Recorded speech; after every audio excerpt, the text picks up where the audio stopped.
آمين. اللهم فارحم والدينا. آمين. اللهم فارحم والدينا. آمين. اللهم فارحم والدينا. آمين. واغفر لهم وارحمهم وارض عنهم رضا تحل به عليهم جوامع رضوانك آمين. ومواتن عفوك وغفرانك. آمين. وتحلهم به دار كرامتك وأمانك. آمين. وأدر به عليهم لطائف برك وإحسانك. آمين. اللهم اغفر لهم آمين. مغفرة جامعة تمحو بها سالف أوزارهم آمين. وسيئ إصرارهم. آمين. وارحمهم رحمة تنير لهم بها المجع في قبورهم. آمين. وتؤمنهم بها يوم الفزع عند نشورهم. آمين. اللهم تحنن على ضعفهم كما كانوا على ضعفنا متحننين. آمين. وارحم انقطاعهم إليك كما كانوا في حال انقطاعنا إليهم راحمين. آمين. وتعطف عليهم كما كانوا علينا في حال صغرنا متعطفين. آمين. اللهم احفظ لهم ذلك الود الذي أشربته قلوبهم. آمين. والحنانة التي ملأت بها صدورهم. آمين. واللطف الذي شغلت به جوارحهم. آمين. واشكر لهم ذلك الجهاد الذي كانوا فينا مجاهدين. آمين. ولا تضيع لهم ذلك الاجتهاد الذي كانوا فينا مجتهدين. آمين. وجازهم على ذلك السعي الذي كانوا فينا ساعين. آمين. والرعي الذي كانوا فينا راعين. آمين. أفضل ما جزيت به السعاة المصلحين. آمين. والرعاة الناصحين. آمين. اللهم برهم أضعاف ما كانوا يبروننا.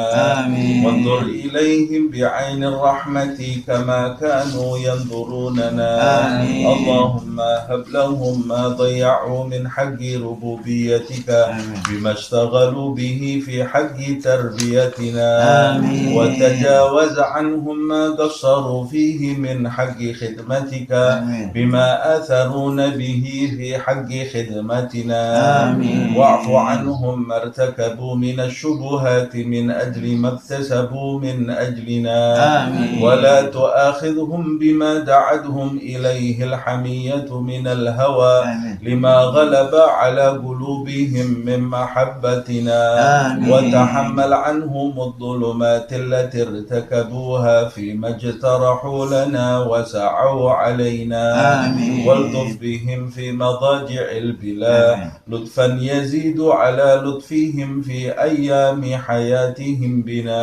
آمين. اللهم وما هديتنا له من الطاعات. آمين. ويسرته لنا من الحسنات. آمين. ووفقتنا له من القربات. آمين. فنسألك اللهم أن تجعل لهم منها حظا ونصيبا. آمين. وما اقترفناه من السيئات. آمين. واكتسبناه من الخطيئات. آمين. وتحملناه من التبعات. آمين. فلا تلحقهم منا بذلك حوبا ولا تحمل عليهم من ذنوبنا ذنوبا. آمين. اللهم وكما سررتهم بنا في الحياة. آمين. فسرهم بنا بعد الوفاة. آمين. اللهم ولا تبلغهم من أخبارنا ما يسوءهم. آمين. ولا تحملهم من أوزارنا ما ينوءهم. آمين. ولا تخزهم بنا في عسكر الأموات بما نحدث من المخزيات. آمين. ونأتي من المنكرات. آمين. وسر أرواحهم بأعمالنا في ملتقى الأرواح. آمين. إذا سر أهل الصلاح بأبناء الصلاح. آمين. ولا تجبهم منا على موقف افتضاح بما نجترح من سوء الاجتراح. آمين. اللهم وما تلونا من تلاوة فزكيتها. آمين. وما صلينا من صلاة فتقبلتها. آمين. وعملنا من أعمال صالحة فرضيتها. آمين. وتصدقنا من صدقة صحة فنميتا آمين. فنسألك اللهم أن تجعل حظهم منها أكبر من حظوظنا آمين. وقسمهم منها أجزل من أجسامنا آمين. وسهمهم من ثوابها أوفر من سهامنا آمين. فإنك أوصيتنا ببرهم وندبتنا إلى شكرهم فأنت أولى بالبر من البارين وأحق بالوصل من المأمورين اللهم اجعلنا لهم قرة أعين يوم يقوم الأشهاد وأسمعهم منا أطيب النداء يوم التناد واجعلهم بنا من أغبة الآباء بالأولاد حتى تجمعنا وإياهم والمسلمين جميعا في دار كرامتك ومستقر رحمتك ومحل أوليائك مع الذين أنعمت عليهم من النبيين والصديقين والشهداء والصالحين وحسن أولئك رفيقا ذلك الفضل من الله وكفى بالله عليما وصلى الله على سيدنا محمد وآله وصحبه وسلم والحمد لله رب العالمين آمين الفاتحة أعوذ بالله من الشيطان الرجيم بسم الله الرحمن الرحيم الحمد لله رب العالمين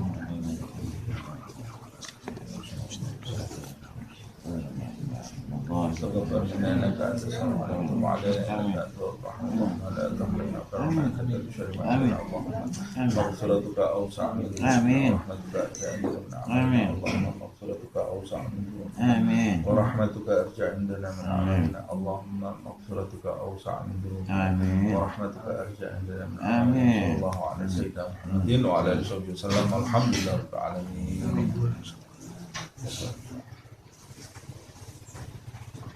Kita lanjutkan kajian tafsir.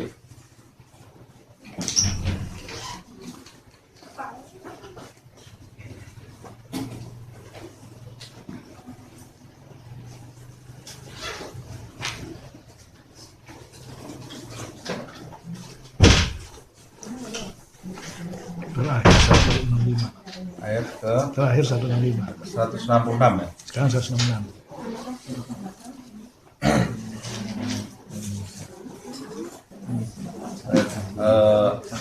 Bismillahirrahmanirrahim. Alhamdulillahirabbil alamin. Allahumma shalli wa sallim ala sayyidina Muhammad wa ala ali sayyidina Muhammad. Nawaina ta'allum wa ta'lim wa naf'a wal intifa' wa tadhakkur wa tadhkir wal ifadah wal istifadah wal hath ala tamassuk fi kitabillah wa sunnati Rasulillah sallallahu alaihi wasallam wa ibtigha'a mardatihi wa thawabihi wa qurbihi. Kita sampai di surat An-Nisa ayat ke 166.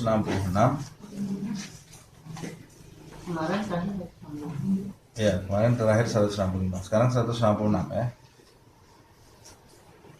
Bismillahirrahmanirrahim. Alhamdulillahirabbil alamin. A'udzu billahi minasyaitonir rajim. Bismillahirrahmanirrahim. Lakinnillahu yashhadu bima anzala ilaika anzalahu bi'ilmihi wal malaikatu yashhadun wa kafa billahi syahida. Pada pertemuan yang lalu kita membahas sama-sama bagaimana Allah Subhanahu wa taala menjelaskan kepada umat Nabi Muhammad SAW di masa Rasulullah SAW, khususnya mereka yang tidak beriman kepada Nabi, seperti golongan ahlul kitab, orang-orang Yahudi dan orang-orang Nasrani. Bagaimana Allah menjelaskan sikap mereka, tingkah laku mereka kepada Rasulullah SAW. Kemudian Allah menjelaskan bahwa apa yang dibawa oleh Nabi Muhammad SAW itu sama dengan apa yang dibawa oleh Rasul-Rasul terdahulu.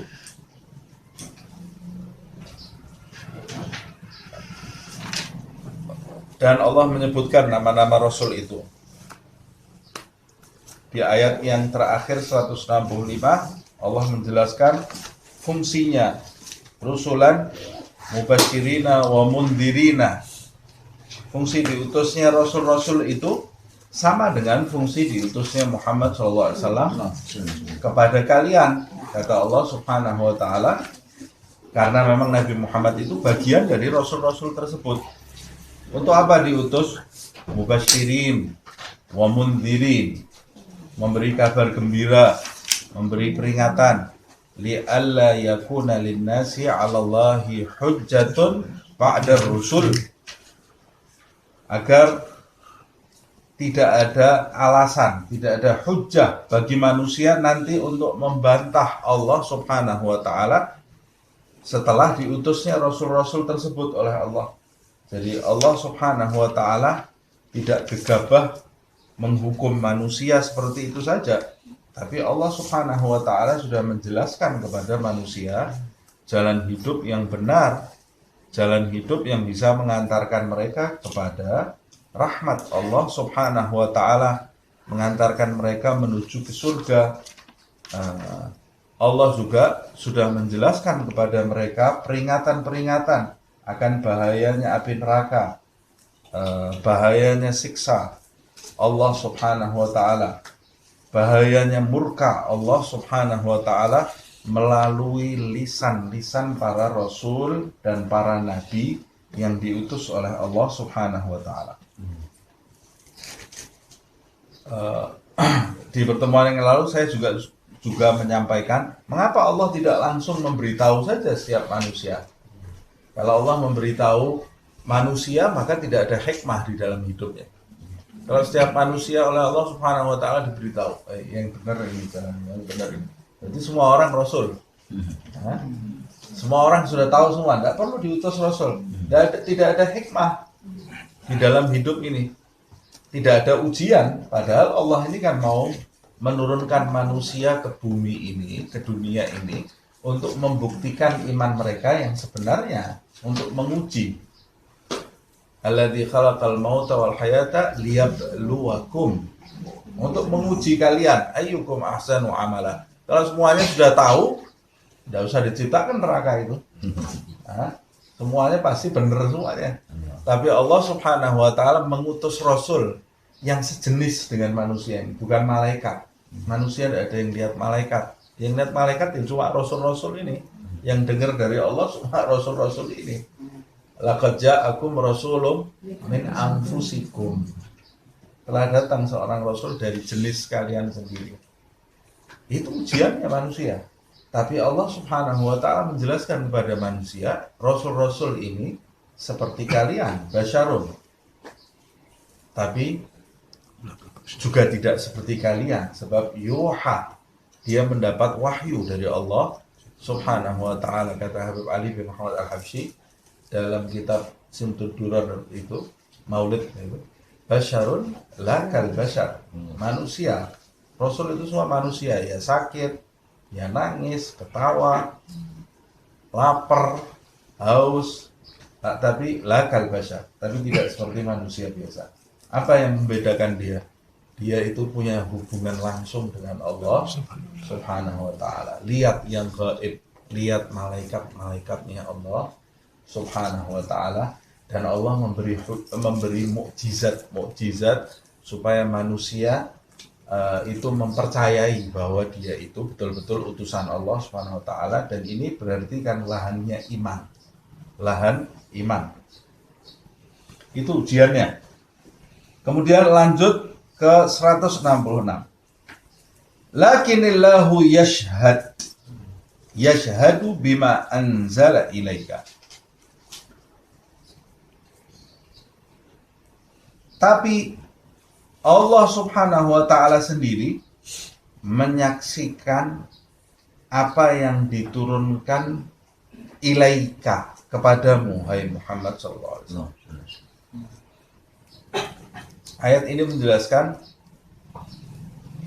bahwa banyak sekali orang yang tidak percaya nanti. Walaupun engkau hai Muhammad SAW sudah aku berikan bukti-bukti yang keluar dari tanganmu bahwa engkau itu adalah utusan Allah Subhanahu wa taala. Tapi sunnatullah, hukum alam itu pasti berlaku. Yang juga terjadi pada rasul-rasul sebelummu, pasti ada juga orang-orang yang menentangmu. Ada orang-orang yang mendustakanmu. Ada orang-orang yang tidak percaya, tidak menjawab seruanmu. Jadi setiap orang yang membawakan kebenaran, dia harus siap didustakan. Setiap orang yang membawakan kebenaran, berdakwah, menyeru orang untuk ke jalan yang benar, dia harus siap dimaki, harus siap difitnah, harus siap ditinggal. Karena itu hukum alamnya seperti itu. Hukum alamnya seperti itu. Termasuk para ulama yang membawa seruan Nabi Muhammad SAW. Ya harus siap dia. Kalau orang tidak menerima seruannya. Nah, kamu kan cuma bawa seruannya Nabi Muhammad SAW. Nabi Muhammadnya saja ditinggal orang. Sumbernya seruan kamu itu ditinggal orang. Bukan cuma ditinggal, diusir. Diusir dari kotanya Nabi Muhammad SAW. Dilempar batu. Nah, kita paling cuma dimaki-maki di media sosial kalau kita ya, dimaki-maki di media sosial. Nabi Muhammad itu dilempar batu, diancam, diboikot, sampai seperti itu Rasulullah SAW perjuangannya dengan para sahabat. Dan orang yang dekat dengan utusan-utusan Allah ya harus siap mental. Siapa yang mau dekat dengan utusannya Allah, yang mau jadi pendampingnya, yang mau menyertai, ya dia harus siap mental ditinggal orang, siap mental difitnah orang, siap mental gregetan lihat orang gitu ya. Aduh, ini orang kok tidak paham ya. Cuma seperti ini saja dia tidak paham, ya sudah seperti itu. Memang jalan hidupnya seperti itu. Tapi Allah yashhad, Allah itu menyaksikan. Ini pembuktian, sekaligus pembuktian bahwa yang kau bawa itu benar, hai Muhammad SAW. Walaupun 1000 orang mendustakanmu, 1.000.000 orang meninggalkanmu, 1.000.000.000 orang tidak menjawab panggilanmu, Allah yashhad. Allah menyaksikan apa yang turun kepada. Artinya yang kau bawa itu disaksikan oleh Allah Subhanahu wa taala bahwa itu benar-benar turun wahyu yang dibawa oleh Muhammad SAW. Itu benar-benar wahyu. Walaupun umatnya tidak percaya. Jadi yang paling penting itu Allah. Nah, kalau kita mau ambil pelajaran dalam berdakwah juga demikian. Yang paling penting itu bukan pengikut kita ini berapa jumlahnya. Keberhasilan itu bukan dengan banyaknya pengikut kita, banyaknya orang yang menjawab seruan kita. Enggak. Berhasilnya kita dalam mengajak orang kepada kebaikan bukan dibuktikan dengan orang itu mengikuti apa yang kita ucapkan, enggak. Tapi ketika kita menyampaikan, itu kita disaksikan enggak oleh Allah. Jujur enggak kita? Benar enggak? Kita ingin mendapatkan ridha Allah atau tidak? Kalau kita mendapatkan ridha Allah Subhanahu wa taala dari dakwah yang kita serukan, maka kita termasuk orang-orang yang berhasil. Nah, Nabi Muhammad SAW, Allah mengatakan, yang turun kepadamu itu aku saksikan, maka kamu jangan sedih. Tidak usah sedih kalau ada orang yang menolak kamu. Aku, Allah Subhanahu wa ta'ala, menyaksikan itu. Dan anzalahu bi'ilmihi. Dan dia Allah Subhanahu wa ta'ala menurunkan wahyu itu maksudnya ya. Al-Quran itu diturunkannya oleh Allah Subhanahu wa ta'ala kepadamu, hai Muhammad, bi'ilmihi, dengan ilmunya. Nah, ini mau menjelaskan Allah bahwa Al-Quran itu bukan karangannya siapa-siapa, bukan karangannya Nabi Muhammad. Bukannya Nabi Muhammad itu mengutip Al-Quran dari Taurat, dari Injil seperti yang disangkakan. Oh, pinter Muhammad itu, dia jadi mengutip Al-Quran itu dari Taurat, dari Injil, kemudian dia kemas. Ya Allah, hebat betul manusia bisa mengemas seperti Al-Quran itu. Tidak ada manusia bisa membuat satu kalimat pun. Allah kan menantang. Allah menantang orang-orang Arab yang jago bersyair di masa itu untuk membuat satu ayat kalau bisa. Satu ayat aja gagal, nggak mungkin bisa. Ini membuktikan bahwa Al-Quran itu betul-betul anzalahu bi'ilmihi, dengan ilmunya Allah Subhanahu wa ta'ala. Nah, ini juga menjelaskan, menekankan supaya tidak ada celah bagi mereka. Karena kalau kalimatnya cuma Allah yashhad, Allah menyaksikan Al-Quran itu benar, tapi datang dari Allah, betul apa enggak? Bisa jadi Al-Quran itu disaksikan Allah kebenarannya, tapi dia itu karangannya Muhammad SAW. Tapi Al-Quran itu ditegaskan oleh Allah, Allah menyaksikan kebenaran Al-Quran, dan Allah sendiri yang menurunkan Al-Quran bi'ilmihi, dengan ilmunya Allah. Berarti Al-Quran itu murni firman Allah Subhanahu wa ta'ala, bukan karangan siapa-siapa. Makanya kita dapati berapa banyak orang yang meneliti Al-Quran, mau mencari kesalahan dari Al-Quran itu ya tidak mungkin ada, tidak mungkin bisa. Sebab memang dia itu, Al-Quran itu tidak ada salahnya sama sekali. Bagaimana mungkin kitab yang diturunkan oleh pencipta alam semesta ini ada salahnya? Tidak mungkin. Tidak mungkin ada salahnya.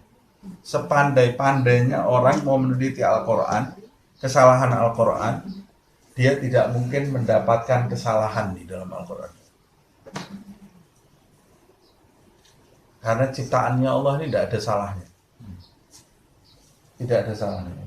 Kita kalau lihat sistem yang dibuat Allah di alam semesta ini, kalau kita perhatikan, ya Allah, kita akan tercengang, betul-betul tercengang.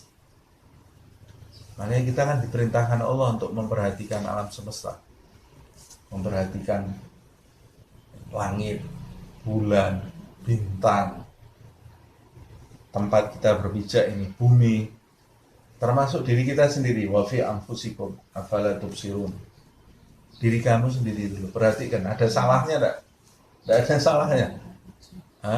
Organ tubuh kita ini semua berjalan sampai kita bisa berbicara, bisa berjalan, bisa menjamah sesuatu, bisa makan, kemudian proses keluarnya makanan, proses diserapnya makanan ke tubuh kita, ini semua sesuatu yang dahsyat kalau kita pelajari. Nah, bagaimana mungkin orang yang menciptakan itu semua kemudian ucapannya ada salahnya? Tidak ada, tidak ada salahnya, karena dia adalah zat yang maha tahu. Nah, Al-Quran itu ilmunya Allah Subhanahu wa ta'ala itu ada di Al-Quran. Jadi ini menjelaskan juga beruntung kita ini punya Al-Quran.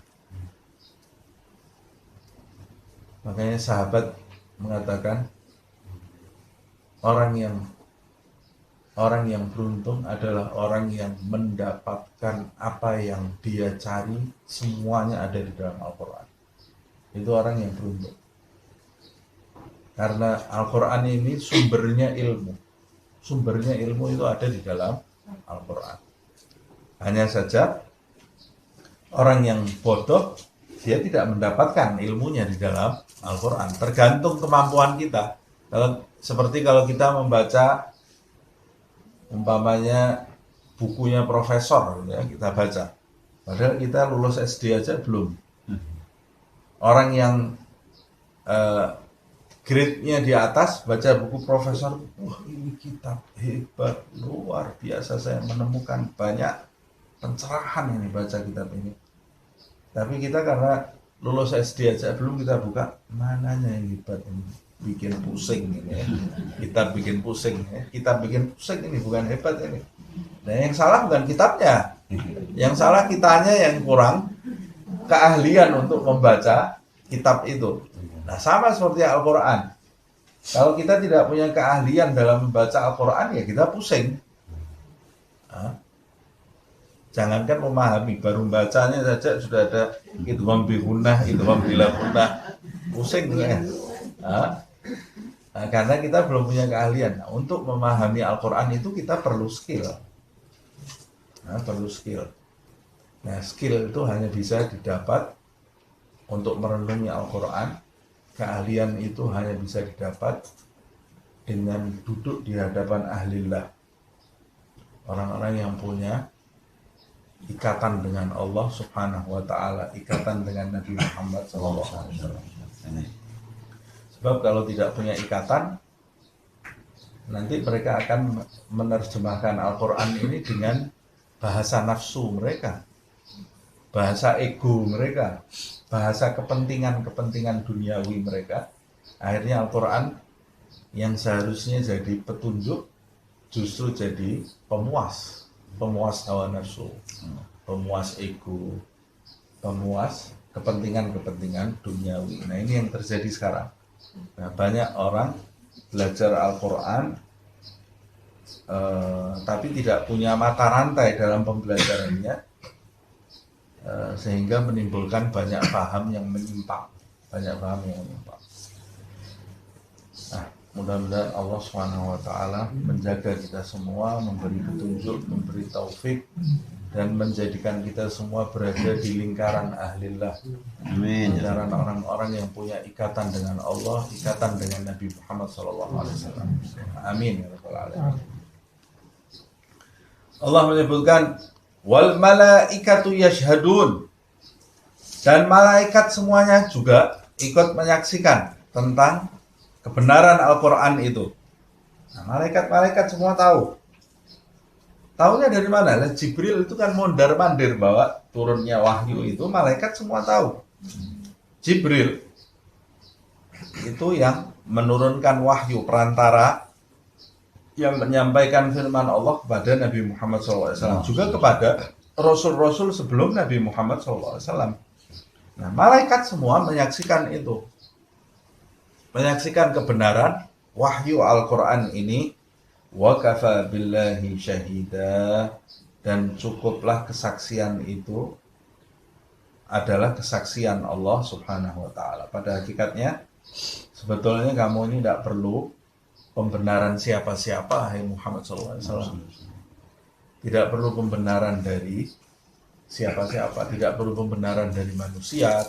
Kalaupun malaikat semua mendustakanmu, kamu juga tidak perlu pembenaran dari malaikat sekalipun. Wa kafa billahi syahida. Karena kesaksian yang sebenarnya itu yang kita perlukan, ujung-ujungnya hanya kesaksian Allah Subhanahu wa Ta'ala. Nah, itu yang kita harapkan, itu yang kita kejar. Nah, andai kata semua orang di dunia ini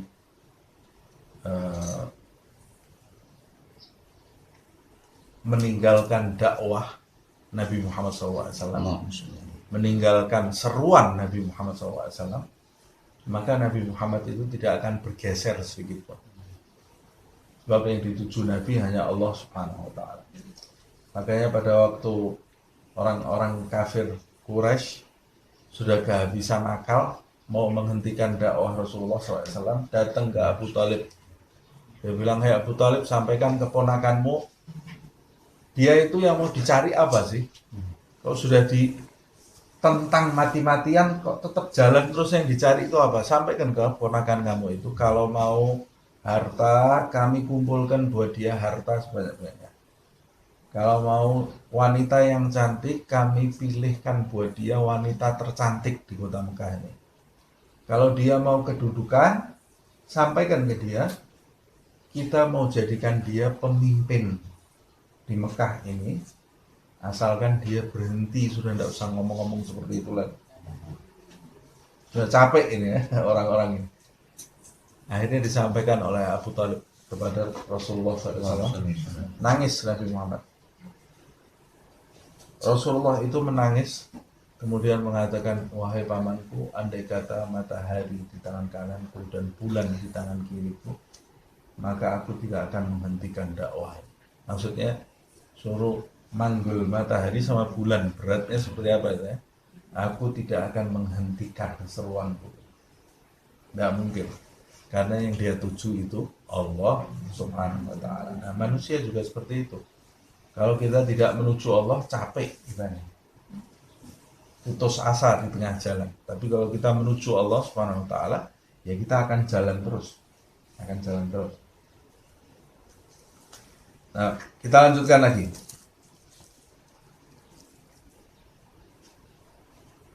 Innal ladzina kafaru wa saddu an sabilillah qad dhallu dhalalan ba'ida. Orang-orang yang kafir,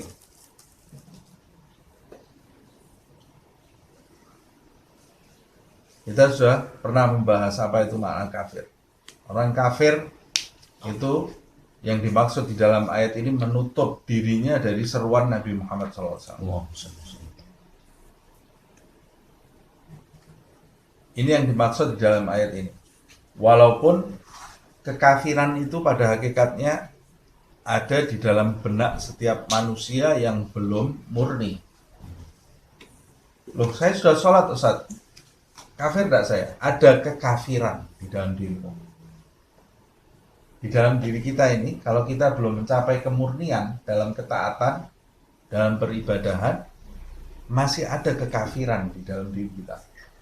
Karena kita masih menutup diri dari kebenaran. Nah, kebenaran yang kita terima itu belum kebenaran mutlak, belum hakiki. Nah, sebelum kita menerima kebenaran yang hakiki, berarti di dalam diri kita masih ada kekafiran. Nah, kekafiran yang serendah-rendahnya, yang terparah, kekafiran yang terparah adalah menolak seruan utusan Allah Subhanahu wa Ta'ala. Itu kekafiran yang paling parah. Nah, sama seperti itu petunjuk itu tidak berhenti dengan kita masuk Islam selesai, enggak.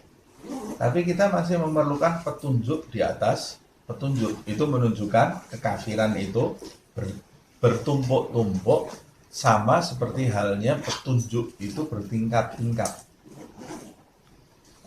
Semakin kita mendapat petunjuk dari Allah, semakin terkikis kekafiran yang ada di dalam diri kita, sampai kita mendapat petunjuk yang mutlak. Saya pernah memberi perumpamaan, petunjuk itu pertama kali kita masuk Islam itu seperti lilin yang dinyalakan di ruangan yang sangat gelap, pekak. Kemudian dinyalakan lilin, terang nggak? Tapi ada gelapnya nggak? Nah, sama seperti itu. Di dalam hati kita itu petunjuknya seberapa? Nah, kalau seperti lilin itu berarti kegelapannya masih ada. Kalau Al-Quran kan mengisyaratkan orang yang sudah mukmin itu sebetulnya bukan dengan kekafiran lagi, tapi zulumat, kegelapan itu tadi, kezoliman. Karena kekafiran itu sebetulnya juga kezoliman. Kalau kita ganti lilin itu dengan lampu, lampunya berapa watt? Lebih terang lagi. Tapi masih ada gelapnya enggak? Masih ada. Buktinya kalau kok masih ada gelapnya, padahal ini kan sudah terang. Ya, ada bayangan kamu enggak? Nah, kalau ada bayangan berarti pasti masih ada kegelapan di sini. Nah, sampai nanti betul-betul terang hatimu dengan petunjuk Allah Subhanahu wa taala, terkikis segala kegelapan di dalam dirimu. Makanya kita sudah Islam, kita masih tetap terus setiap sholat ihdinas siratal mustaqim. Ya Allah, beri saya petunjuk jalan yang lurus. Ada orang tanya ke saya, Ustaz, kita ini sudah Islam kok minta jalan yang lurus. Nah, Islam kita ini benar enggak? Islam kita ini benar enggak kok kita masih terus minta jalan yang lurus? Nah, diplesetkan sama orang-orang itu. Orang Islam itu sendiri tahu dirinya sesat. Buktinya setiap sholat ihdinas siratal mustaqim. Berarti dia sesat. Nah, maknanya bukan kita ini berada di jalan yang keliru, kita berada di jalan yang benar. Hanya saja masih banyak kegelapan di dalam diri kita yang menjadikan kita belum menjalankan jalan yang benar itu seutuhnya di dalam hidup. Makanya masih ada kegelapan. Nah, kegelapan itu akan runtuh kalau kita menundukkan hawa nafsu terlebih dahulu. Keinginan-keinginan hawa nafsu, baru kegelapan itu nanti akan runtuh di dalam hidup kita. Nah, kita lanjutkan. Orang-orang yang kafir terhadap ajakan Nabi Muhammad SAW, yang oleh Allah Subhanahu wa taala disaksikan kebenarannya, dan Allah sendiri mengatakan ajaran Muhammad itu diturunkan oleh Allah Subhanahu wa taala, adanya di dalam isinya adalah ilmu Allah Subhanahu wa taala, dan juga disaksikan oleh malaikat-malaikat Allah Subhanahu wa taala. Dan Allah Subhanahu wa taala membuktikan keotentikan Al-Qur'an itu, memberikan kepada Nabi Muhammad itu mukjizat. Nah, setelah itu semua, innal ladzina kafaru, orang-orang yang kafir setelah semua itu, wasaddu an sabilillahi, kafir plus ini, bukan cuma kafir ini ya. Orang-orang yang kafir dan menghalang-halangi orang lain dari jalan Allah. Saddu an sabilillah. Jadi orang kafir itu ada yang orang kafir tapi cuek. Nah, kamu itu lakum dinukum waliyadin. Tapi ada orang kafir plus ini. Orang kafir plus ini apa? Sudah kafir menghalangi orang dari jalan Allah Subhanahu wa taala. Kata Allah Subhanahu wa taala, orang kafir yang model seperti ini qad dhallu dhalalan ba'ida. Mereka ini telah sesat dengan kesesatan yang jauh sekali. Maksudnya sesatnya banget ini. Sesat banget. Ada orang kafir sesat gak? Orang kafir itu sesat. Tapi Allah mau menunjukkan orang kafir kalau sudah bergerak menjalani orang dari kebenaran, ini sesatnya parah. Jadi ada isyarat di dalam ayat ini. Orang kalau kafir tapi masih toleran, itu berarti pikirannya masih terbuka. Nah, kalau pikirannya masih terbuka, walaupun dia sesat, itu masih ada harapan untuk ditarik. Harapan untuk ditarik, mengenal hidayah.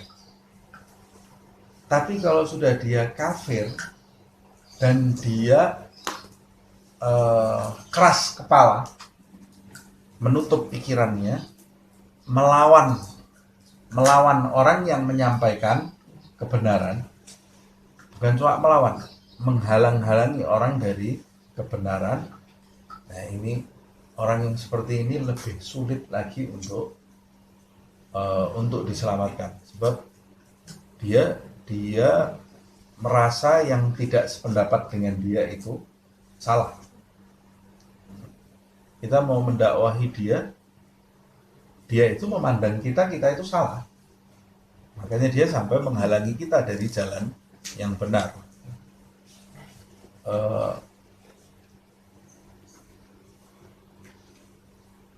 Diumpamakan seperti orang yang tersesat tapi masih di dekat pemukiman penduduk. Tersesat jalan dia, tapi masih dekat dengan pemukiman penduduk. Ini orang seperti ini masih mudah diselamatkan karena dekat dengan pemukiman penduduk. Tapi kalau sudah sesat di tengah-tengah padang pasir, bekalnya habis, tunggangannya mati. Yang menyelamatkan siapa? Dia mau teriak sekeras apapun, tidak ada orang dengar. Dan kalaupun orang dengar, belum tentu orang itu mencapai dia masih selamat. Karena jaraknya sangat jauh dari pemukiman tempat tinggal orang.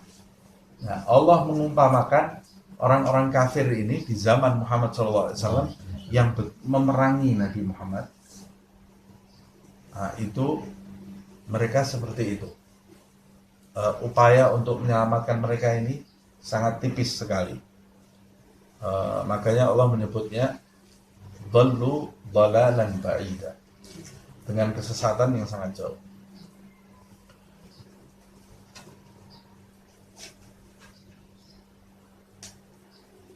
Yang menjadikan mereka sesat itu kesombongan yang ada di dalam diri mereka.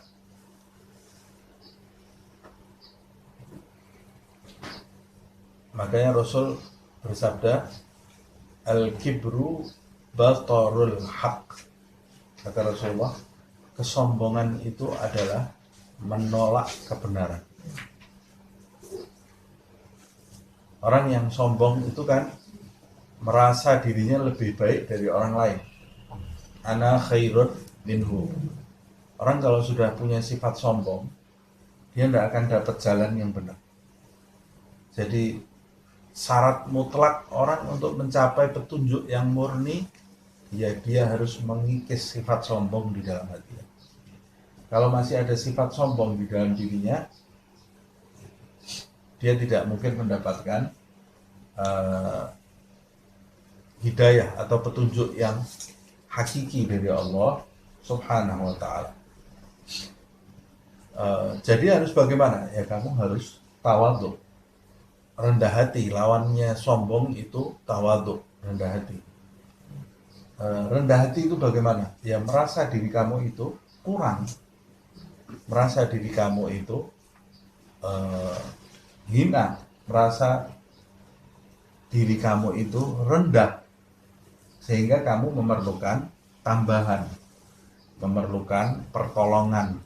Tidak merasa diri kamu ini paling hebat di hadapan siapapun, walaupun di hadapan orang yang secara tampilannya dia itu terlihat tidak punya apa-apa.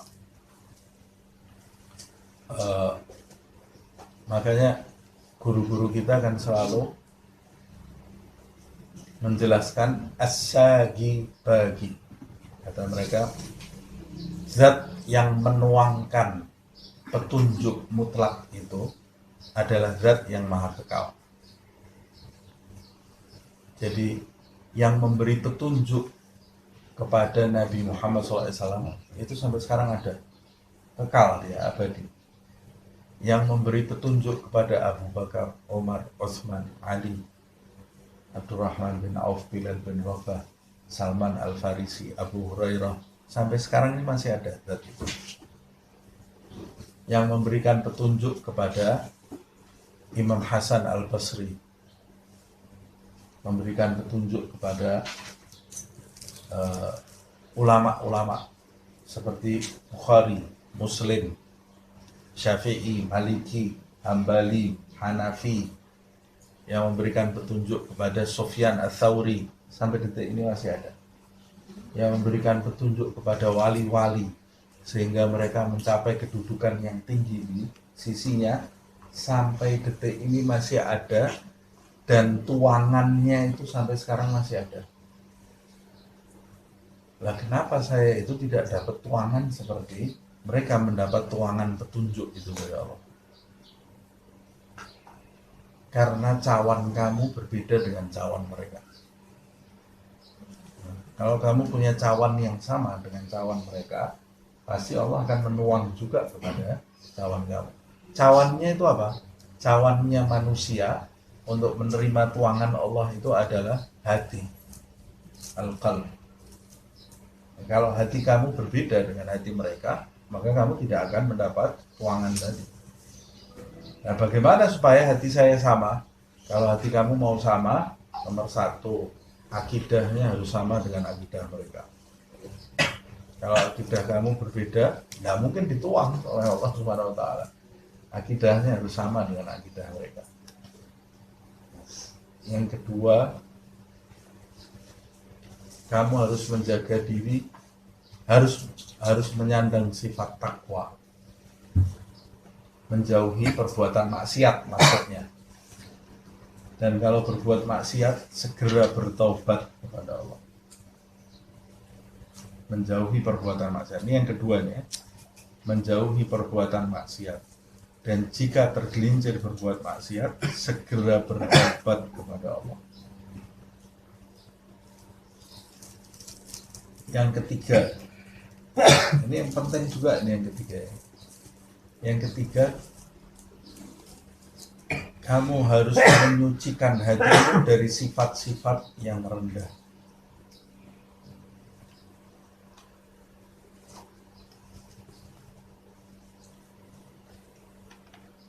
Kalau maksiat itu kan dilakukan oleh organ tubuh. Tapi kalau sifat-sifat ada di dalam hati. Jadi kita tidak cukup menjaga mata kita, menjaga tangan kita, kaki kita, perut kita dari perbuatan maksiat. Sudah selesai? Belum. Kamu juga harus memperbaiki sifat-sifat. Ada orang tidak pernah mencuri, mulutnya tidak pernah bohong, matanya selalu terjaga, tidak pernah lihat aurat orang lain, telinganya tidak mau mendengarkan gosip, tidak mau mendengarkan hal-hal yang buruk, kata-kata mesum, kakinya tidak pernah berjalan ke tempat maksiat. Bagus tidak? Oh, luar biasa itu orang. Tapi kok belum dapat tuangan, masih kurang satu dia. Satu hal lagi yang harus dia lakukan, menghapus dari dalam hatinya sifat-sifat yang rendah. Jadi ada orang bisa tidak berbuat maksiat, tapi di dalam hatinya masih ada riya, pamer. Dia lakukan itu pamer, atau di dalam hatinya sombong, ahli tahajud tapi orang-orang tidur semua, saya tahajud. Belum selesai berarti tugasnya, masih ada penyakit ini ya, masih ada penyakit ini, masih ada ujub, bangga diri, masih ada hasad, iri hati. Tidak bisa, kamu belum bisa dapat tuangan. Bagaimana Allah akan menuangkan hidayah yang murni itu di tempat yang masih kotor dengan sifat-sifat itu. Nah, kamu harus menyucikan juga wadah hatimu dari sifat-sifat tercela ini. Nah, tapi sombong itu yang paling berbahaya. Sombong itu sifat hati yang paling berbahaya. Orang yang sombong, punya sifat sombong setitik di hatinya, dia tidak akan mencium bau surga Allah. Orang yang punya sifat sombong, kata Allah Subhanahu wa Ta'ala, sombong itu adalah pakaian kebesaranku. Yang bisa sombong itu cuma Allah. Siapa yang mengenakan jubah kebesaranku ini, maka akan aku hinakan dia di dunia dan di akhirat. Nah, orang yang dibinasakan oleh Allah, bagaimana dia bisa dapat petunjuk tadi? Nah, makanya penting sekali bagi kita menyucikan hati. Dan saya katakan tadi, guru-guru saya itu selalu mengumpamakan hati dengan cawan yang kosong. Kamu kalau mau masuk, bertemu dengan ahlillah, orang-orang yang punya ikatan dengan Allah, bertemu dengan wali-walinya, bawa cawan yang kosong. Jangan bawa diri. Nah, kalau kamu bawa diri, itu berarti cawan kamu tidak kosong, penuh. Kalau cawan kamu penuh, Allah ini memberikan tuangannya kepada orang-orang yang dia cintainya. Allah menuang langsung ke para rasul, dan Allah membagikan tuangannya kepada Nabi. Nabi ini juga diberi mandat oleh Allah untuk menuang. Nah, Nabi itu memberikan mandat kepada pewaris-pewarisnya. Jadi pewaris-pewaris Nabi itu ada yang bisa nuangi, menuang hidayah tadi. Tapi mereka kan kalau diberi mandat, berarti itu amanat yang besar. Nah, mungkin mereka tuang sembarangan ke hatinya orang. Mereka akan menuang itu ke hati yang telah siap, ke hatinya orang yang telah siap. Makanya kalau datang ke mereka, baik yang sudah di alam lain atau yang masih di alam dunia ini, bawa cawan yang kosong. Kalau kita bawa diri, ya mereka mau nuang di mana? Kata guru saya, kalau kamu bawa cawan yang penuh, tidak dituang sama mereka, sudah penuh cawannya kok. Mau dituang di mana? Nah, bawa cawan yang kosong. Ya, harus bisa, bukan pura-pura, dan itu tidak perlu dengan mimik wajah. Itu ada di dalam hati, kesadaran hati. Ada orang datang, wajahnya lesu gitu. Kenapa wajah kamu lesu? Ini saya mau bawa cawan kosong. Yang penting itu bukan wajah kamu, yang penting itu hati kamu, karena mereka itu tidak lihat tampilan kamu, yang mereka lihat itu adalah hati kamu. Allah juga tidak lihat tampilan kamu. Ada orang sholat, hatinya gimana itu? Yang paling penting itu hatinya. Ada orang sholat, Allahu Akbar, Bismillahirrahmanirrahim, parasnya ini biasa saja, terus sebelahnya lihat, kurang khusyuk. Kurang khusyuk dari mana? Tahu dari mana? Karena kehusyuan itu bukan pada tampilan, itu ada pada hati. Yang paling penting itu adalah hati. Kita jaga hati kita. Nah, mudah-mudahan Allah Subhanahu wa taala menjadikan hati kita siap menerima tuangan petunjuk Allah Subhanahu wa taala. Nah, Habib Abdullah bin Abu Bakar Al-Idrus lama, hidup ratusan tahun yang lalu ya. Yang sering dia ucapkan itu, ala ya Allah binadrah minal ainir rahimah tudawi kullama bi min amradin sakimah. Wahai Allah, aku perlu nadrah pandanganmu. Ala ya Allah binadrah minal ainir rahimah, dari pandangan sang penyayang, pandangan sayang ya. Nah, minal ainir rahimah, yang pandangan tadi tudawi kullama bi, bisa mengobati segala sesuatu yang ada di dalam diri. Kalau Allah sudah memandang, wah hebat ini hamba ini, dipandang oleh Allah Subhanahu wa taala. Nah, itu juga terjadi pada wali-walinya. Nah, kalau ziarah, baik yang sudah dimakamkan atau yang masih hidup, ulangi terus ini. Ala ya Allah binadrah minal ainir rahimah tudawi kullama bi min amradin sakimah, supaya Allah membersihkan apa yang ada di dalam hati kita. Jangan ziarah walinya kalau pas urusan dunia ya. Ada orang kalau ziarah wali kalau pas kena dunia ini, kena masalah dunia baru ziarah wali. Tidak, kita cari kedudukan di sisi Allah Subhanahu wa taala. Kita lanjutkan. Nabi Muhammad sendiri mengatakan, Allah mu'ti wa ana qasim. Allah yang maha memberi dan aku yang membagi. Jadi Rasulullah itu punya mandat untuk membagi pemberian Allah Subhanahu wa taala.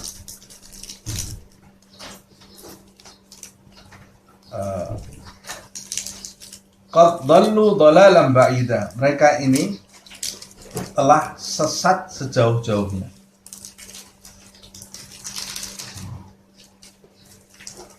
Innal ladzina kafaru, dan orang-orang yang kafir, wa dhalamu, dan berbuat zalim. Berarti ini diulang dua kali kan? Yang pertama, alladzina kafaru wa saddu an sabilillah. Ini ayat berikutnya 168, alladzina kafaru wa dhalamu. Nasibnya seperti apa nih orang kafir ini? Yang pertama, Allah menjelaskan mereka itu telah sesat sejauh-jauhnya. Kemungkinan untuk ditarik kembali susah. Yang kedua, Allah menjelaskan nasibnya, lam yakunillahu liyaghfira lahum. Allah tidak akan mengampuni mereka. Siapa ini? Orang kafir, innalladzina kafaru wa dzalamu, dan berbuat zalim. Berbuat zalim ini maksudnya bagaimana berbuat zalim ini? Ada dua penafsiran. Penafsiran yang pertama, wa dzalamu, berbuat zalim yaitu mereka telah menyekutukan Allah Subhanahu wa taala. Jadi orang yang menyekutukan Allah itu dia berbuat zalim. Makanya saya katakan tadi kezaliman itu kan bertumpuk-tumpuk. Yang paling berat itu kezaliman menyekutukan Allah Subhanahu wa taala. Kalau sampai menyekutukan Allah Subhanahu wa taala, ya dia tidak mungkin diampuni oleh Allah. Innallaha la yaghfiru ay yushraka bihi wa yaghfiru ma duna dzalika liman yasha. Dalam ayat disebutkan Allah Subhanahu wa taala tidak akan mengampuni dosa penyekutuan terhadapnya. Tidak mungkin diampuni oleh Allah Subhanahu wa taala. Wa yaghfiru ma duna dzalika liman yasha. Tapi Allah Subhanahu wa taala akan mengampuni kezaliman atau perbuatan dosa di bawah itu. Di bawah syirik akan diampuni oleh Allah, itu pun bagi siapa yang dikehendaki. Maksudnya, kok bagi siapa yang dikehendaki? Katanya Allah mengampuni semua dosa. Ya, ketika dia di dunia. Jadi ini ayat ini sebetulnya ditujukan untuk orang nanti di akhirat.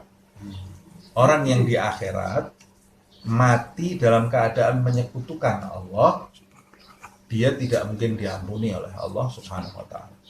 Kalau mati membawa dosa yang lebih rendah dari syirik, mukmin dia. Tapi waktu di akhirat balik bawa dosa. Ada kemungkinan diampuni oleh Allah bagi siapa yang dikehendaki. Jadi kalau ada orang syirik di dunia, tapi terus bertobat, diampuni enggak? Ya diampuni oleh Allah. Diampuni. Yang tidak diampuni itu jika dia mati membawa dosa menyekutukan Allah Subhanahu wa taala. Nah, ini soalnya banyak orang yang salah paham. Ada orang melakukan perbuatan perbuatan itu menjadikan dia bisa termasuk orang yang syirik. Terus orang di sebelah bilang, oh, kamu melakukan dosa syirik, tidak mungkin kamu diampuni Allah. Akhirnya dia tidak mau sholat dia. Tidak mau. Kenapa? Saya tanya, kenapa kamu kok tidak mau balik? Buat apa saya balik? Saya dosanya tidak diampuni oleh Allah Subhanahu wa taala. Itu tidak diampuni nanti kalau kamu mati dalam keadaan menyekutukan Allah. Kalau kamu belum mati, minta ampun kepada Allah Subhanahu wa taala, ya diampuni oleh Allah. Mau syirik berapa kali tetap diampuni oleh Allah Subhanahu wa taala. Kemudian di dalam ayat yang lain, Ilqala Luqmanu libnihi, Allah menceritakan Luqman dalam surat Luqman, ya. Luqman ini seorang hamba Allah yang soleh. Ada yang mengatakan itu nabi, ahli hikmah, termasuk orang yang sudah mendapat hidayah yang hakiki, Luqmanul Hakim. Sampai nasihatnya itu dikutip oleh Allah di dalam Al-Quran, nasihatnya kepada anaknya, bahkan jadi nama satu surat di dalam Al-Quran. Ya Allah, nikmatnya orang kalau dikenang dengan kesolehannya, dikenang dengan ketakwaannya. Luqman. Tapi sebaliknya Fir'aun dikenang, tapi dikenang dengan kebejatannya, ya. Makanya kita ini menjalani hidup itu sebetulnya kita sedang menulis sejarah kita sendiri. Dan sampai sejarah kita ini nanti dikenang keburukannya, naudzubillah min dzalik. Dikenang sama anak cucunya. Apa ini kenangannya?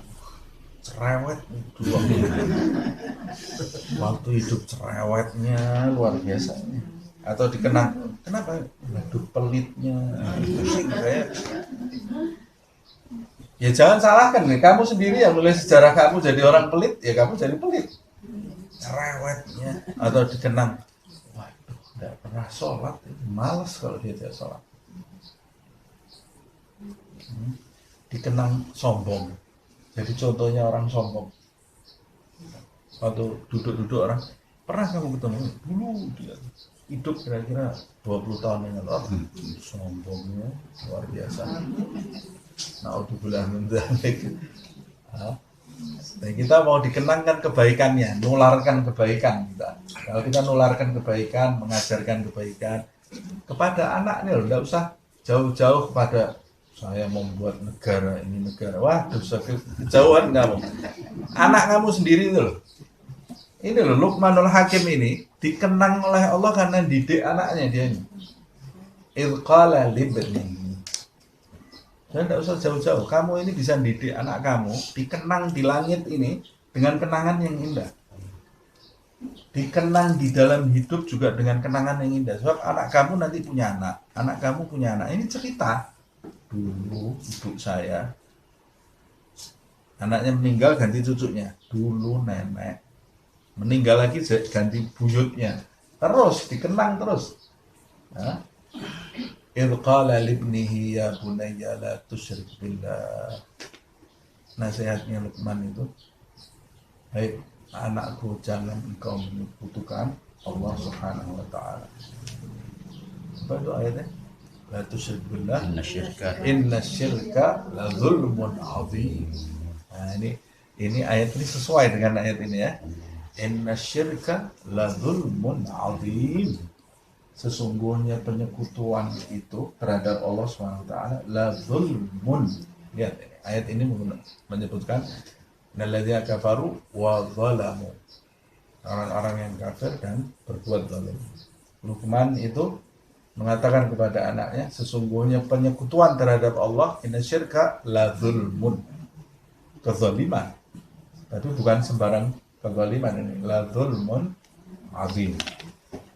Kezaliman yang besar. Nah, ini tafsir yang pertama. Tafsir yang pertama menyebutkan bahwa kezaliman yang dimaksud di sini adalah penyekutuan terhadap Allah Subhanahu wa taala. Lah kafir itu bukan penyekutuan. Belum tentu semua orang yang kafir itu menyekutukan Allah. Orang kafir itu kan orang kafir itu orang yang menolak seruan para utusan Allah SWT. Dia menolak. Tapi bisa jadi dia tidak menyekutukan Allah SWT.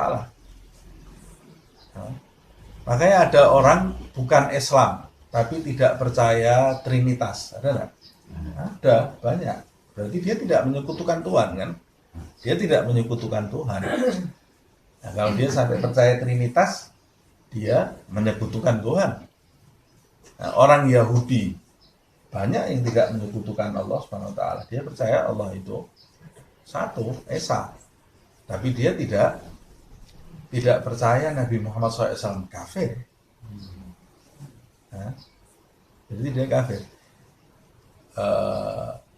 Jadi dia sudah kafir menyekutukan Allah Subhanahu wa taala.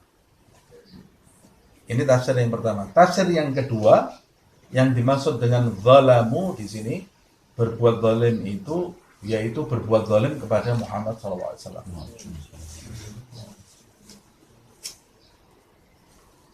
Nah, kita tahu orang-orang kafir di masa Nabi Muhammad SAW, sebagian dari mereka berbuat zalim kepada Rasulullah SAW, seperti yang saya sebutkan tadi di awal, sampai menyakiti fisik Rasulullah, dilempar batu sampai berdarah. Kemudian Nabi Muhammad itu diboikot. Diboikot itu bukan cuma Nabi saja yang diboikot, satu kabilahnya Nabi Muhammad itu diboikot semuanya. Banu Hashim itu dianggap tidak becus. Ada orang seperti ini di kabilah kamu. Diboikot, tidak ada yang boleh transaksi terhadap Bani Hashim. Sampai banyak yang mati kelaparan. Sampai di akhir boikot itu mereka sudah makan akar pohon dimakan. Termasuk yang ada di dalam boikot itu Khadijah. Khadijah itu tetap mendampingi Rasulullah SAW. Nah, setelah boikot itu tidak lama Khadijah meninggal. Khadijah dan Abu Thalib. Jadi sakitnya mereka itu diantaranya karena boikot itu. menurut sebagian ahli sejarah. Setelah itu tidak lama meninggal. Nah, peristiwa Isra Mi'raj kemudian terjadi ini di bulan Rajab ini ya. Di bulan Rajab.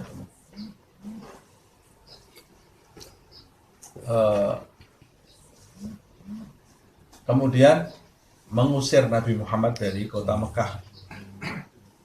Perjuangan yang luar biasa. Kezaliman mereka luar biasa. Tidak cukup mengusir Nabi Muhammad, mereka memerangi. Perang, terjadi perang. Disakiti Rasulullah di dalam peperangan itu. Terutama di waktu peperangan Uhud. Ada panah yang dilemparkan sampai menembus topeng wajahnya Nabi Muhammad SAW, menembus pipinya Rasul, memecahkan giginya Rasulullah.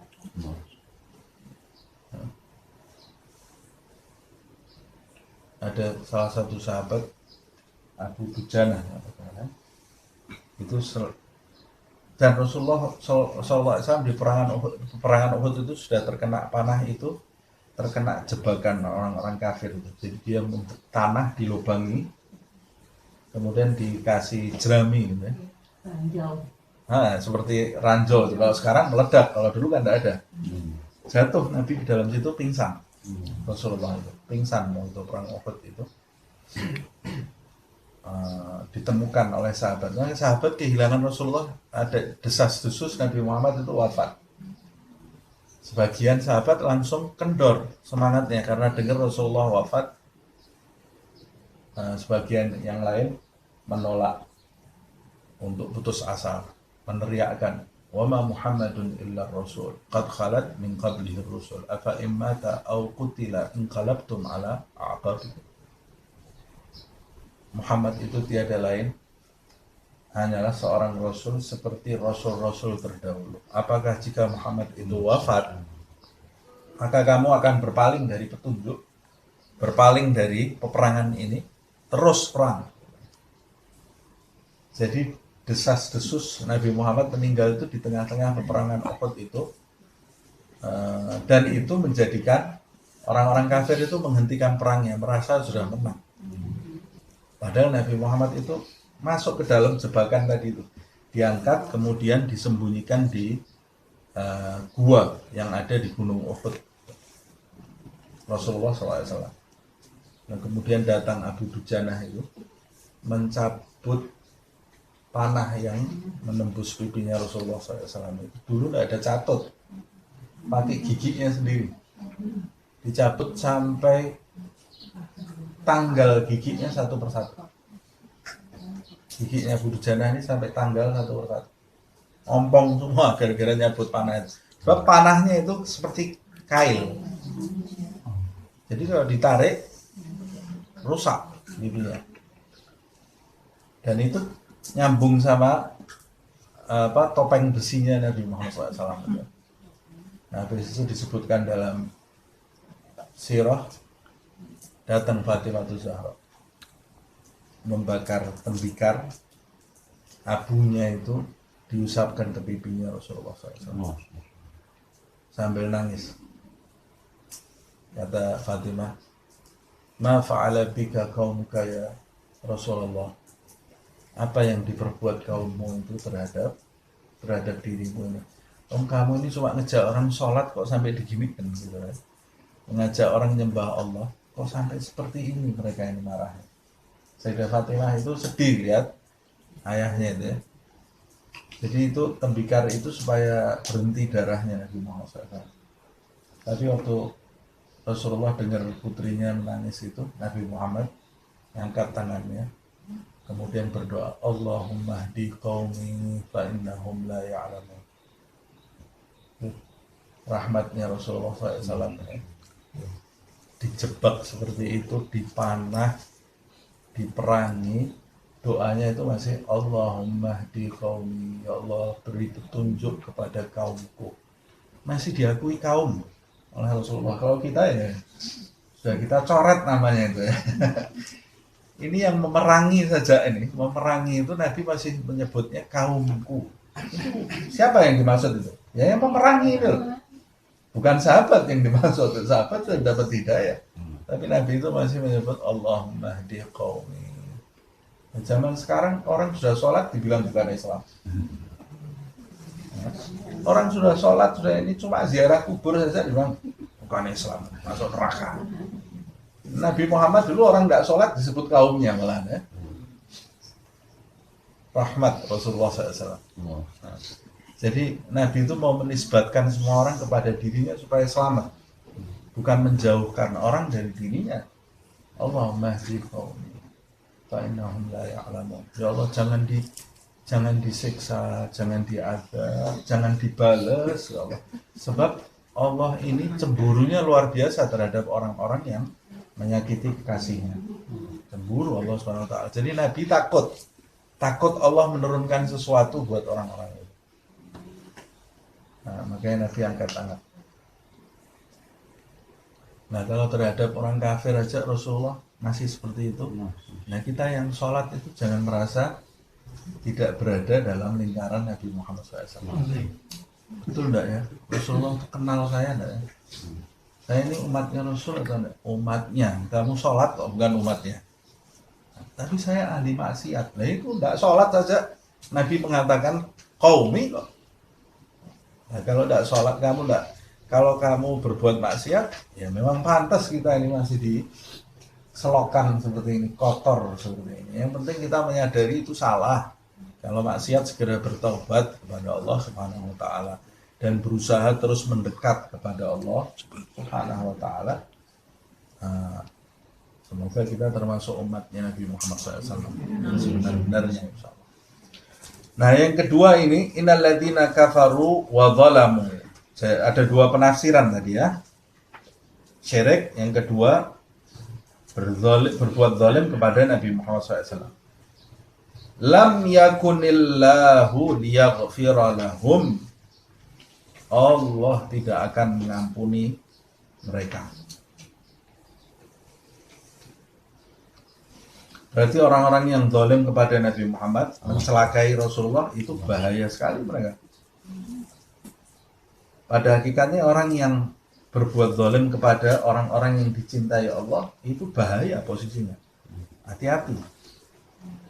Kita menyakiti orang biasa saja, kita sakiti orang biasa saja, itu bahaya buat kita.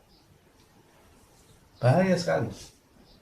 Jangankan orang, kita sakiti binatang, itu bisa berbahaya buat kita. Binatang nggak ada salahnya, ganggu ndak, kita tendang. Oh, bahaya. Ini yang nyiptakan binatang siapa? Dia lihat perbuatan kita.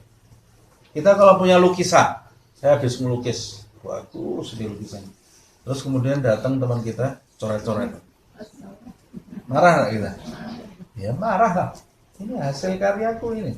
Kamu coret-coret begitu. Nah, sama seperti itu. Semua yang ada di alam semesta ini hasil karyanya Allah Subhanahu wa taala. Kalau kita rusak, Allah marah.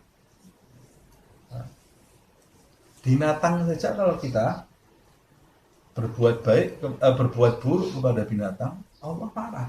Makanya di zaman Rasulullah ada seorang wanita siangnya puasa, malamnya tahajud. Kalau malam tahajud setiap hari loh nih ya. Kalau malam tahajud, kalau siang puasa terus. Kita ada yang seperti itu. Bulan Rejab aja tidak sanggup puasa kok kita. Ini setiap malamnya tahajud, setiap siangnya puasa. Tapi dia punya kucing, miara kucing. Ini hati-hati nih. Orang sekarang kan senang miara binatang ya. Kalau mau niat miara binatang itu betul-betul dipiara.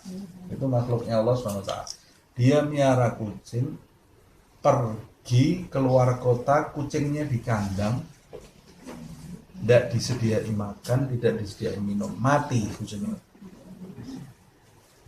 Sampai ke telinga Rasulullah, kata Rasulullah, hiya finnar, perempuan itu di neraka. Nyiksa dia. Nyiksa kucing tadi. Ini kucing lah, ini zaman sekarang orang anaknya nggak mau makan, beli ikan, dimek-mek sama anaknya, mati ikannya. Nah, dibuat mainan binatang ini, dibuat mainan terus. Ini hidup, ini binatangnya punya, bisa nangis, bisa ini, cuma kita nggak dengar aja nangisnya ini ya. Nggak dengar nangisnya. Hati-hati, nggak boleh kita mengganggu binatang, apalagi manusia. Kafir kok. Walaupun kafir, tidak boleh kamu ganggu semena-mena. Nah, kecuali kalau memang kafir harbi, memerangi Islam pakai pedang, perang, tengah-tengah perang terus saya tidak mau bunuh kamu ya, tidak juga lah, kita harus membela diri. Kalau kamu di tengah-tengah perang ya itu tempatnya kamu bunuh.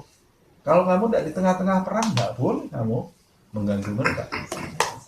Apalagi orang beriman, sampai disebutkan dalam riwayat, menyakiti hati orang awam yang beriman. Menyakiti hatinya loh ya.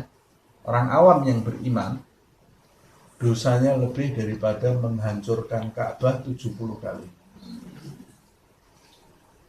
Lebih berdosa daripada kamu ada Ka'bah, kamu hancurkan. Dibangun lagi, kamu hancurkan lagi. Dibangun lagi, kamu hancurkan 70 kali. Sekali aja sudah dosanya luar biasa ini 70 kali. Nah, bagaimana kalau yang kita sakiti itu penuntut ilmu? Orang beriman penuntut ilmu, di atasnya dosanya. Kalau yang disakiti hatinya guru, ya lebih dosa lagi, lebih berat lagi. Kalau yang disakiti orang tua, waduh, lebih berat lagi. Ridallah fi ridal walidain, sukhtullah fi sukhtil walidain. Nah, kamu mau sholat sampai pecah kepala kamu, tapi kalau kamu ini nyakiti hati orang tua kamu, ya yang kamu dapat murka. Orang tua saya sholatnya biasa-biasa saja, walaupun tidak sholat, tetap kamu harus hormat kepada orang tua kamu, karena Allah memerintahkan kita hormat ke orang tua ini tanpa syarat. Wa qadara rabbuka alla ta'budu illa iyyahu wa bil walidaini ihsana. Berbuat baik kepada kedua orang tua. Tidak ada embel-embel. Wa bil walidaini muslimaini musallaini, tidak ada. Nah, berbuat baiklah kepada orang tua yang muslim tadi, yang tidak muslim tidak usah, atau yang sholat, tidak ada. Mau kafir, mau musyrik, mau jahatnya seperti apa, kamu dulu masih kecil dibuang, nah itu orang tua kamu loh, itu kamu tetap wajib berbuat baik. Jadi tidak ada pertanyaan, oh Ustaz saya wajib berbakti ke ibu saya enggak? Loh, kenapa? Dulu saya waktu masih kecil ditaruh di tempat yatim piatu, ditinggal. Tetap wajib. Kalau kamu tidak berbakti, ya berarti kamu sama kayak ibu kamu. Ibu kamu tidak menjalankan tanggung jawabnya, kamu juga tidak menjalankan tanggung jawabnya. Sama-sama ya. Nah, kalau kepada orang tua seperti itu, bagaimana kepada para wali? Berbuat zalim kepada wali-walinya Allah SWT. Waduh, hancur kita. Makanya disebutkan di dalam sebuah hadits qudsi, man adzali waliyan faqad adzantuhu bil harbi. Siapa yang menggangguku Allah menyebutnya. Siapa yang menggangguku pada wali-waliku. Jadi ganggu walinya Allah itu berarti ganggu Allah. Maka dia mengadakan peperangan denganku. Ya habis kita kalau perang kepada Allah SWT, mau minta perlindungan sama siapa? Yang memenangkan, yang mengalahkan Allah. Ini kita ngajak perang Allah SWT, ya kalah kita. Nah bagaimana kalau yang kita ganggu sahabatnya Nabi Muhammad SAW? Nah kalau yang kita ganggu Nabi Muhammad bagaimana? Mau cari ampunan dari mana ini? Nah ini orang-orang ini ganggu Rasulullah SAW sampai seperti itu. Bagaimana dia dapat ampunan dari Allah Subhanahu wa ta'ala?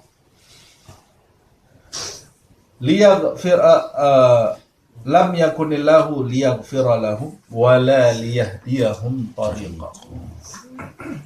Dan Allah tidak akan memberi petunjuk kepada dia menuju kepada jalan. Maksudnya jalan di sini jalan yang lurus. Akan dibiarkan dia oleh Allah SWT. Berarti kalau tidak diberi petunjuk, ini ada dua penafsiran ini ya. Penafsiran yang pertama, tidak diberi petunjuk di dunianya. Tidak ada petunjuk bagi mereka. Tapi Nabi Muhammad kan berdakwah kepada mereka. Ya, tapi mereka tidak melihat petunjuk itu. Nabi Muhammad ini kan tidak bisa memberi petunjuk kepada orang. Dia cuma bisa mengajak. Jadi yang disampaikan oleh Nabi Muhammad itu petunjuk-petunjuk. Tapi kalau yang dengarkan tidak mendapat petunjuk itu, ya dia melihatnya itu bukan petunjuk. Dia tidak melihat itu sebagai petunjuk. Nah, kalau dia tidak melihat itu sebagai petunjuk, bagaimana dia akan mendapatkan petunjuk tadi? Tidak mungkin. Nah, itu yang disebut di dalam ayat khatamallahu ala qulubihim wa ala sam'ihim wa ala absarihim bisyawa. Allah menutup hati mereka, telinga mereka, dan kemudian mata mereka ini ada kabutnya. Yang baik jadi buruk, yang buruk jadi baik. Mereka lihatnya jadi seperti itu. Persepsi mereka itu sudah jauh dari persepsinya orang yang mendapat petunjuk. Makanya kita kan kadang-kadang heran. Ini orang kok bisa ya punya pemikiran seperti ini, menyimpangnya seperti ini. Ya jangan heran dia tidak dapat petunjuk seperti yang kamu dapat. Kok bisa ada orang melakukan perbuatan seperti ini? Kita kan kadang-kadang heran. Kok bisa ya manusia melakukan perbuatan seperti ini? Ya dia tidak dapat petunjuk itu dari Allah Subhanahu wa ta'ala. Sama seperti kita lihat ada orang pinter, profesor, titelnya banyak, kok tidak percaya Islam?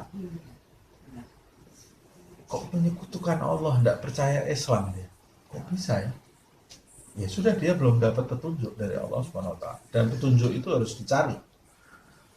Kalau kita tidak mencarinya, Allah tidak akan memberi petunjuk tadi. Nah, atau dia tidak mendapatkan petunjuk, boleh jadi karena perbuatan dia. Karena kalau orang bisa tidak diberi petunjuk karena perbuatannya, maka orang kalau mau dapat petunjuk, ya harus melakukan perbuatan yang benar supaya dia mendapat petunjuk dari Allah Subhanahu wa ta'ala. Ini penafsiran yang pertama, dia tidak akan mendapat petunjuk di dunia ini. Penafsiran yang kedua, tidak akan mendapat petunjuk. Berarti jalan ini, kalau penafsiran yang pertama, yang dimaksud jalan di sini adalah jalan yang lurus. Walladzina jahadu fina lanahdiyannahum subulana. Subul, jalan-jalannya Allah SWT yang menuju ke Shiratal Mustaqim. Kalau penafsirannya yang pertama, yang dimaksud jalan ini adalah jalan petunjuk. Kalau penafsiran yang kedua, yang dimaksud jalan di sini nanti di akhirat. Allah tidak akan memberitahu kepada mereka jalan menuju surga. Jadi mereka tidak tahu jalannya ke surga. Kalau tahu jalannya ke surga, bisa sembunyi-sembunyi mereka masuk ke surga. Bersekongkol masuk ke surga.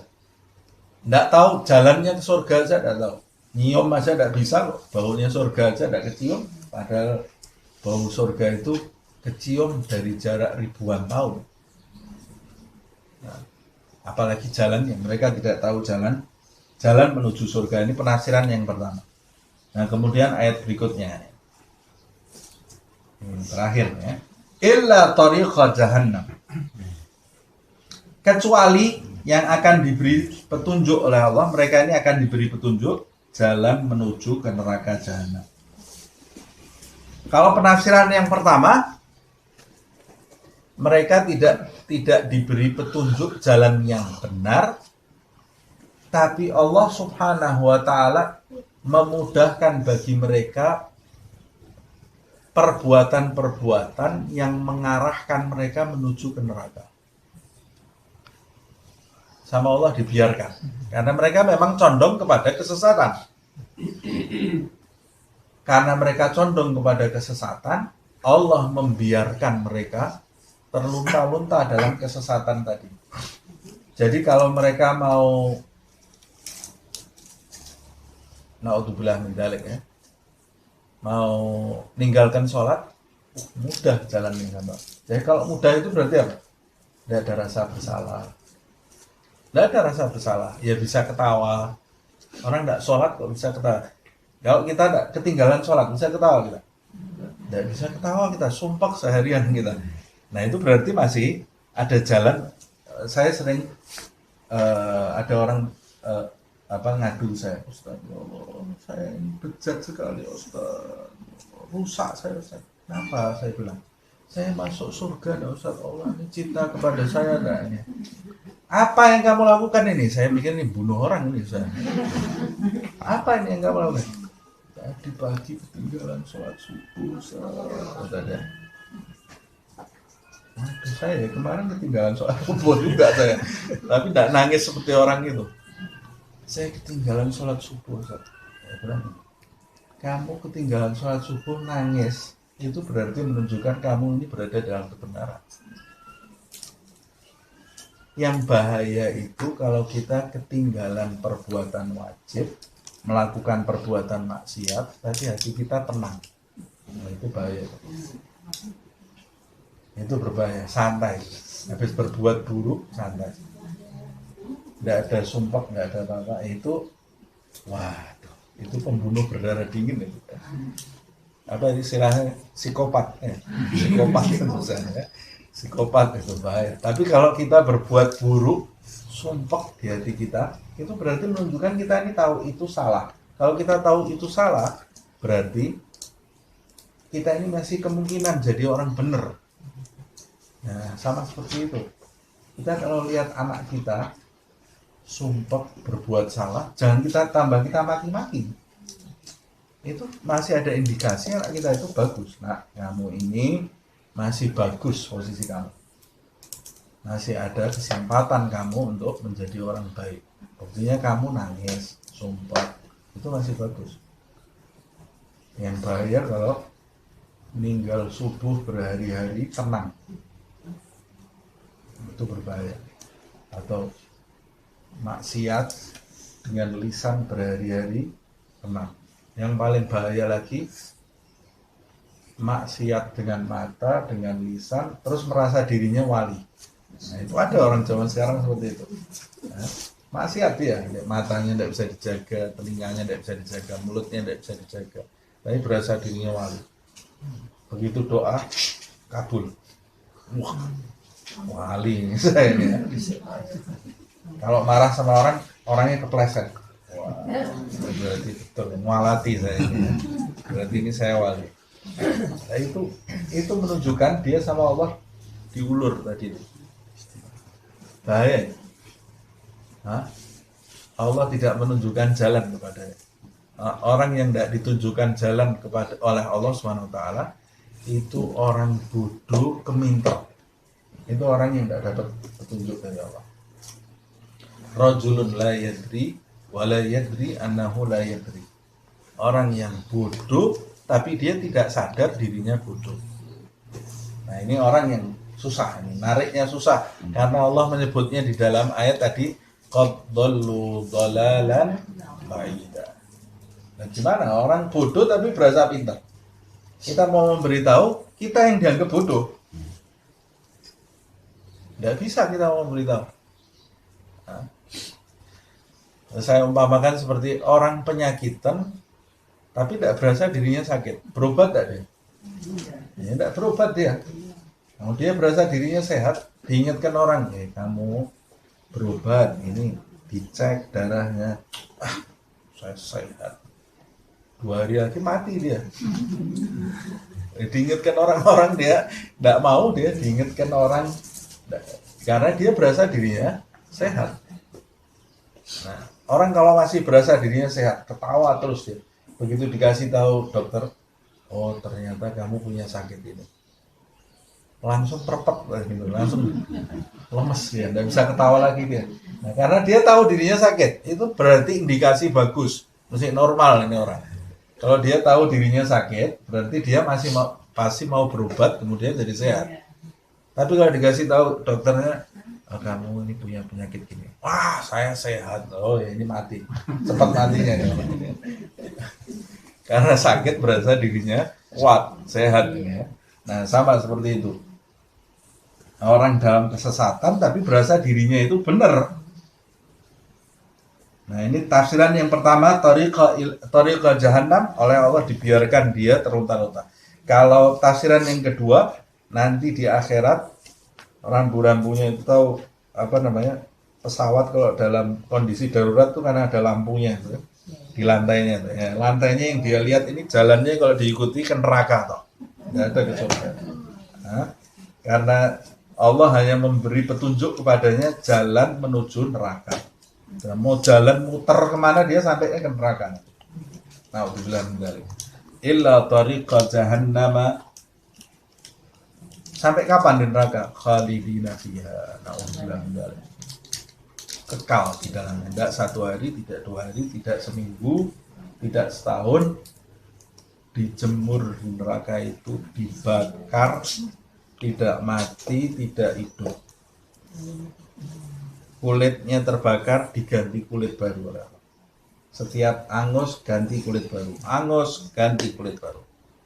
Sampai kapan ya Allah? Khalidina fiha abada. Kekal di dalamnya selama-lamanya, tidak pernah mentas. Ya Allah.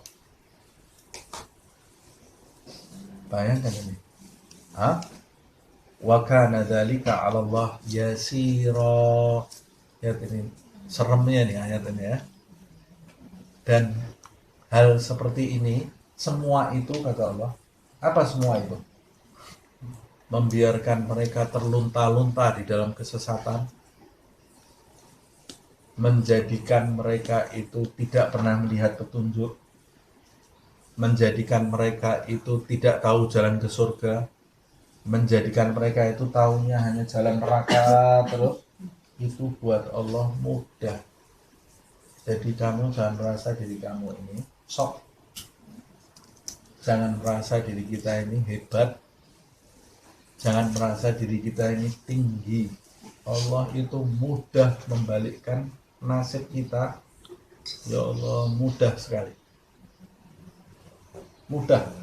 Sampai disebutkan di dalam hadits, inna qulub ibna Adam baina usbu'ai ar-Rahman yuqallibu kaifa yasha.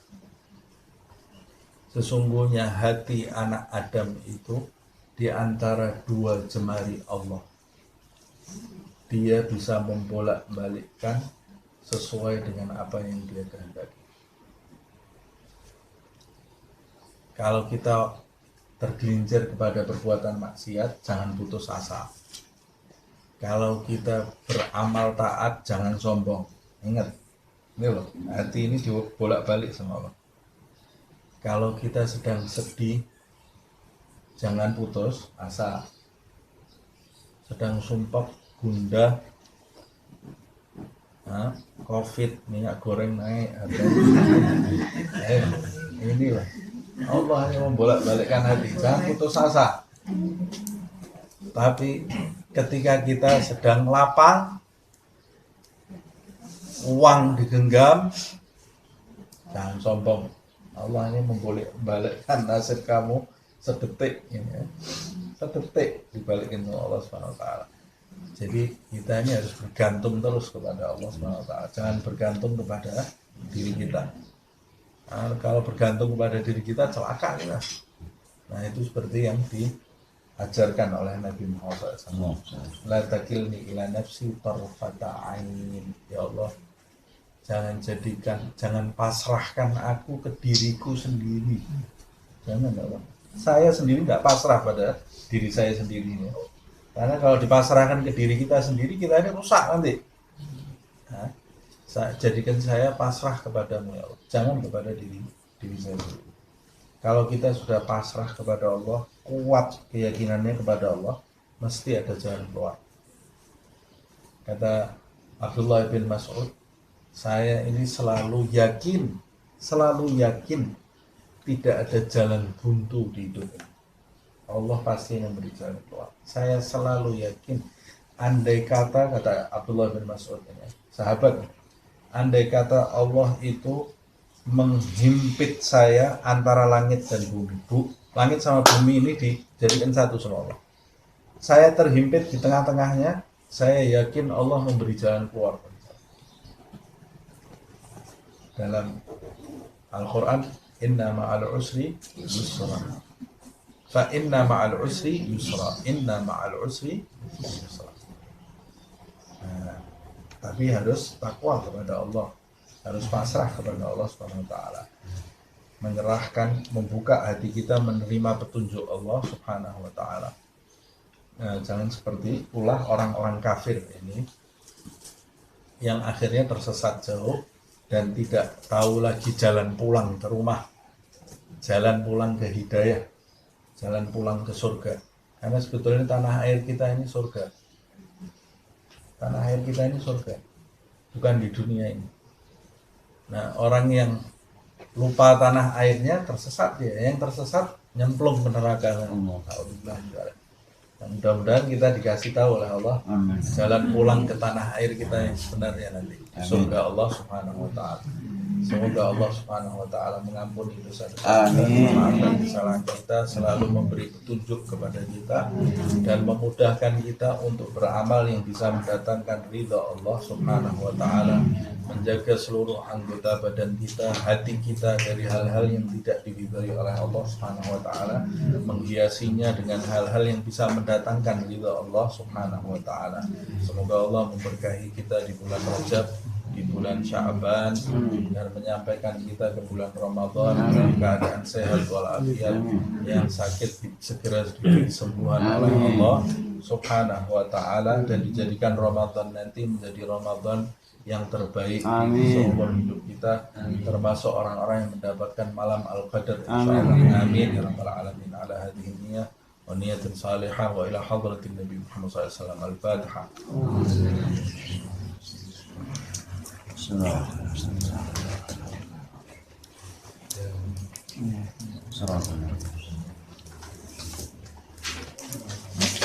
يا ربنا اعترفنا بأننا اقترفنا وأننا أسرفنا على لظى أشرفنا، فتب علينا توبة تغسل لكل حوبة، واستر لنا العورات وآمن الروعات، واغفر لوالدينا ربي ومولودينا والأهل والإخوان وسائر الخلان وكل ذي محبة أو جيرة أو صحبة والمسلمين أجمع.